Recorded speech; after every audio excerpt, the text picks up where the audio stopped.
Sejam bem-vindas, sejam bem-vindos a mais um vídeo do nosso curso de Introdução à Programação para Geoprocessamento. Nesse vídeo vamos abordar a biblioteca Matplotlib. A Matplotlib foi criada por John Hunter em 2003 como uma ferramenta de código aberto e ela é amplamente utilizada para criar gráficos bidimensionais no Python. Na verdade, atualmente ela é uma das bibliotecas mais populares e versáteis para a visualização de dados no Python.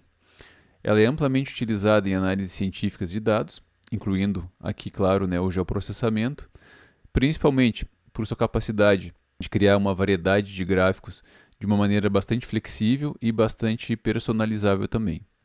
Algumas das principais características da Matplotlib são suporte a uma ampla variedade de gráficos, então nós podemos utilizá-la para criar gráficos de linha, gráficos de barra, gráficos de dispersão, histogramas e outros gráficos bidimensionais.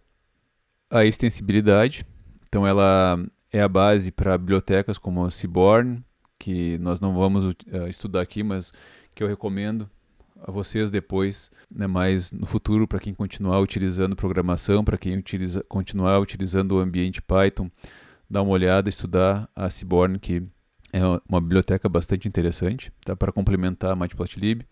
O Basemap também, que é uma biblioteca para mapeamento, utiliza como base a Matplotlib. Várias outras bibliotecas utilizam a Matplotlib como base, estendem ela, estendem as funcionalidades dela. Como eu havia comentado antes, a questão da personalização, então nós temos controle sobre cores, estilos, legendas, eixos, títulos e muitos outros elementos nossos gráficos e das nossas visualizações. E por fim, no contexto do geoprocessamento do que nós estamos estudando, cabe ressaltar que ela tem uma forte integração com o NumPy para manipulação de dados numéricos e, por fim, a integração com a GeoPandas para trabalhar com gráficos e com visualização espacial. Quando nós vamos trabalhar com a Matplotlib, nós temos basicamente duas abordagens para a criação de gráficos: a abordagem funcional e a abordagem orientada a objetos. Das duas maneiras, nós vamos conseguir criar os gráficos. Grosseiramente falando, elas dizem respeito à maneira como a gente vai escrever o código para gerar esses gráficos. Então, o mesmo gráfico pode ser escrito, o código para gerar o mesmo gráfico pode ser escrito utilizando uma abordagem funcional ou abordagem orientada a objetos. Então, aqui nós temos um exemplo. A abordagem funcional ela é mais simples e, consequentemente, mais rápida para elaborar, geralmente, o código para criar os gráficos.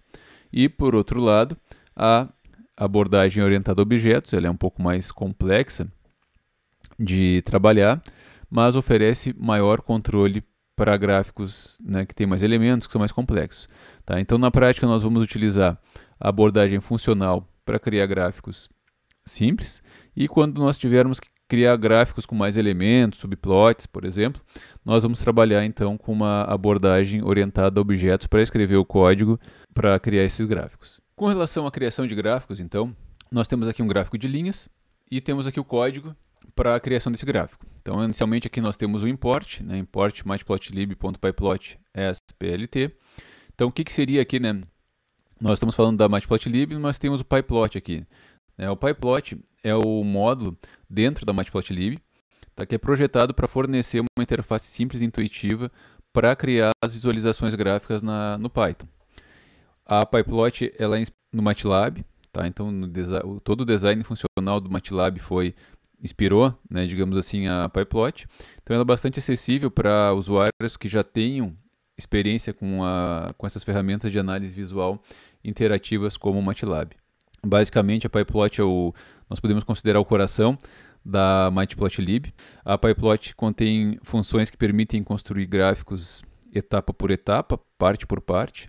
Então a gente vai adicionando os componentes, vai adicionando as linhas, as barras, os rótulos, as legendas e os títulos, passo a passo, parte por parte, nesse contexto do pyplot.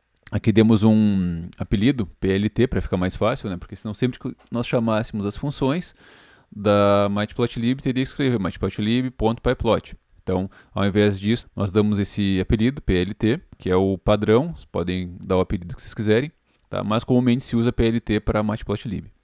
No contexto do gráfico de linha, então, nós primeiro, depois de importar a biblioteca, nós informamos as coordenadas dos pontos. Então aqui nós temos uma lista com as coordenadas no eixo X, 0, 1, 2, 3 e 4. Então nosso ponto 1 está aqui, né? Primeiro ponto, está no 0, no 1, no 2, no 3, no 4 e no 4, com relação ao eixo x. Aqui informamos as coordenadas com relação ao eixo y, 0, primeiro, depois 1, depois 4, né? O segundo ponto aqui, terceiro ponto, 9 e depois 16. Até aqui, então, nós estávamos informando as coordenadas. Agora nós temos o comando plt.plot_xy. Aqui sim, esse é o comando para criar o gráfico e especificamente o comando para o gráfico de linhas. Para outros tipos de gráfico, nós vamos utilizar outros comandos, como veremos a seguir. Então, plt.plot_xy, né, vai plotar o gráfico de linhas. Por fim, então, a gente chama aqui o comando plt.show para mostrar o gráfico. Então, até aqui nós estávamos construindo, né, e com plt.show nós mostramos o gráfico.